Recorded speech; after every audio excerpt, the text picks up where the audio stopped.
તો જ અને પ્રભુએ કૃપા કરી છે, સાક્ષાત કૃપા કરી છે. એટલે તમે કદાચ ના માનતો હોય તો એમ કહે છે કે ભાઈ માનજો, હું છું અહીંયા.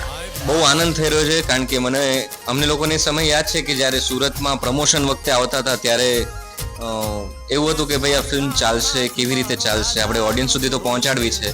ભગવાનને એવી પ્રાર્થના છે કે બસ હજી વધારે લોકો સુધી પહોંચે. તો જ અને પ્રભુએ કૃપા કરી છે, સાક્ષાત કૃપા કરી છે. એટલે તમે કદાચ ના માનતો હોય તો એમ કહે છે કે ભાઈ માનજો, હું છું અહીંયા.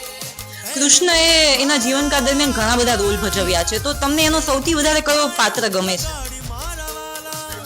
મને તો બાળ કૃષ્ણ જે હતા કે જે નાની નાની મસ્તીઓ કરતા હતા, એ મને એમનું પ્રિય પાત્ર લાગે છે.